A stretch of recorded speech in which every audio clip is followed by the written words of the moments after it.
I'm going to put ChatGPT up against Gemini using thousands of pounds of my real money to see if either of them can beat the stock market, or to find out if they're both absolutely terrible investors.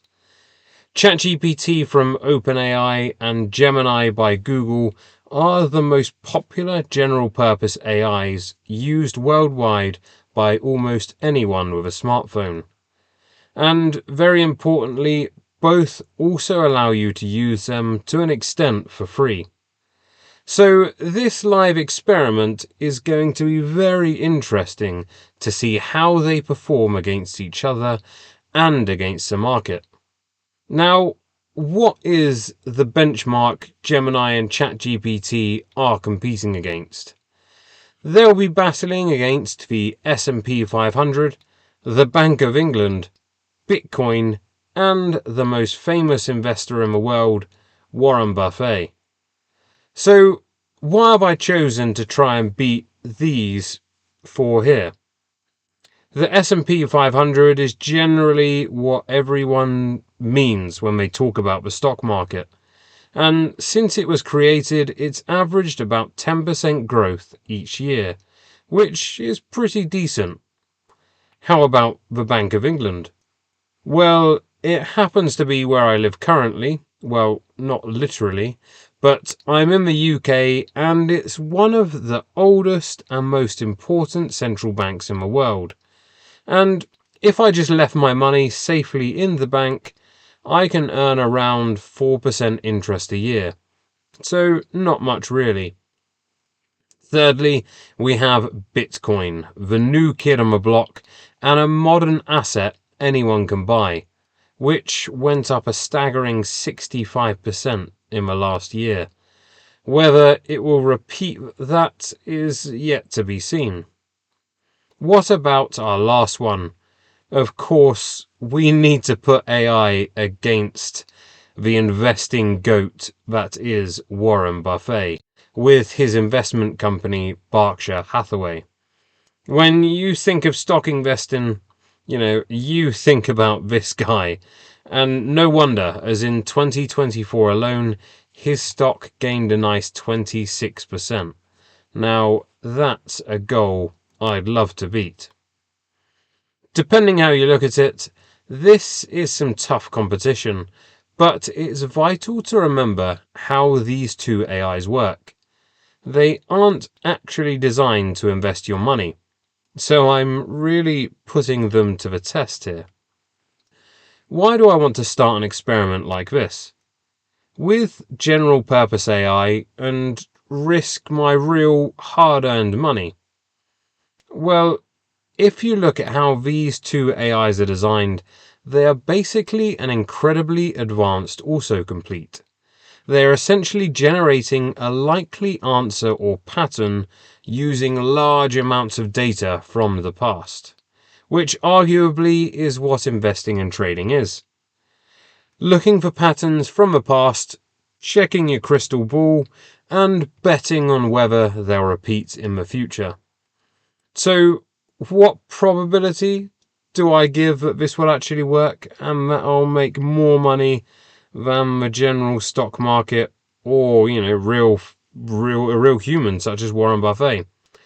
Well, I asked ChatGPT and it gave itself a meager 10% chance. So let's see how this goes. Before we begin, I've made a few rules we'll be setting in this experiment. I'll be investing £2,000, £1,000 in each account, Gemini and ChatGPT. I'll be using a stocks and shares ISA as the account. I'll tell the AIs to select 10 different companies to invest in. The AIs can choose what companies and the size allocated to each of the 10. I'll be checking with the accounts once every 2 weeks and comparing how they're getting on against each other, the S&P 500, the Bank of England, Bitcoin, and of course, Mr. Buffett. Each account will be given the opportunity to buy, sell, or change its allocation one time per month. The stocks and shares will be international. I mean, whatever it says to buy, whether it's from North America, South America, Asia, Europe, Africa, I'm genuinely interested as to what it will select. So let's get started and ask ChatGPT and then ask Gemini what they want to choose. And this is exactly what I've asked it. I'm going to invest £1,000 in a stocks and shares ISA account. Select 10 different international stocks to buy for my portfolio and the allocation for each one. I want to beat the S&P, the Bank of England interest rate, Bitcoin, and Warren Buffett. I will adjust the account once a month. You will be competing against Gemini. I won't fill you in with all the jargon about how excited ChatGPT was about this and the warnings, but let's get straight in and see what it has chosen. First up, Nvidia from the US with a 13% allocation. Unsurprising choice there. Microsoft, again from the US with an 11% allocation. Again, not a particularly shocking choice. Palantir, I've not heard of them, from the US. More AI at 12%. ASML, definitely heard of these guys, a very important company. And first choice not from the US, from the Netherlands at 12%. BNC, or lots of people know them as Santander. I think they're the sponsor of Formula One nowadays. A big Spanish bank at a fairly random 7%. STM Microelectronics. More semiconductors here from Italy and France at a small 5%. Maybe this is a riskier one. AstraZeneca, a familiar face and one of the biggest drug manufacturers in the world from the UK at 11%. BP, again another recognizable name, this time in oil and energy at 10%. BAE Systems, I was wondering when a defence stock was appear, from the UK at 10%. And finally, Louis Vuitton, this must be the biggest fashion brand in the world now, from France at 10%. Some familiar faces and a couple of not so familiar choices here, which will be interesting to watch. Quite evenly distributed, as we can see, apart from a little less allocated to STM there in brown and Santander in grey. I notice that we're quite heavily leaning towards the UK in orange and the US in blue, with over 60% going to these two countries, which is a little disappointing. I'd have preferred a few more exotic, random shares and diversification, but oh well. We're still in 6 different countries, and again, it's not my choice. This is ChatGPT's. So let's move on and see what Gemini has chosen for us, using the same question as before. We see ASML here, interestingly, with the same 12% allocation. Next, we have Rolls-Royce, one of my personal manufacturing favourites, at 9%. Mercado Libre, apparently this is the Amazon of South America, originating from Argentina at 9%. Melrose from the UK, another company I've not heard of, in engineering at 9%.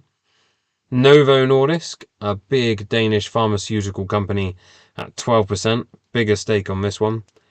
Samsung, of course, I'm sure you've heard of these guys, from South Korea at 8%. Kainos from the UK, another company I'm not familiar with in tech at 9%. Schneider from France, any engineers listening will know these guys, in manufacturing at 9%. And again, Nvidia in this portfolio, not surprised, at 11%. And finally, to finish off, Toyota, with a manufacturing powerhouse that is Toyota, from Japan at 12%. So some more intriguing selections so far here. 2 the same as for ChatGPT selections, being Nvidia and ASML, but lots of different ones, so that should spice things up a little bit. As we can see, a little more evenly allocated by Gemini. Only 5% difference between the biggest and smallest allocation. Maybe playing it a little safer here. But a lot more variation by country. Free for the UK, but we have France, Argentina, Japan, Denmark, Korea, and the Netherlands, and surprisingly only one US company. So a bit of a shocker there. So we'll see how these guys perform against each other. So here is portfolio 1 from ChatGPT set up. All the stocks bought and paid for. We can see some rising and falling here already. And here is account 2 ready and roaring from Gemini.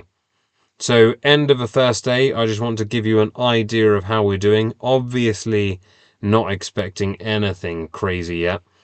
So we can see here on day 1, ChatGPT is down £1 and Gemini is just under £4 down. If my money was sat in the Bank of England, we'd be 4% up. Well, not 4%. We'd have 11 pence today. However, if my money was in the S&P, I'd be up £5.90. Much better. Likewise with Bitcoin, £5.90. Strangely the same. But Warren Buffett taking it away with Berkshire Hathaway at £16 today. So obviously this is very early on, but the Oracle of Omaha is out in the lead at the beginning. Anyway, as mentioned earlier, we'll be checking in every 2 weeks on the account to see how they're performing against each other, and I'll be giving ChatGPT the first opportunity to see if it wants to change any of its choices and update its portfolio. Exciting times. So catch me in 2 weeks for an update. Give me a follow and subscribe for some more economics, finance and trading content.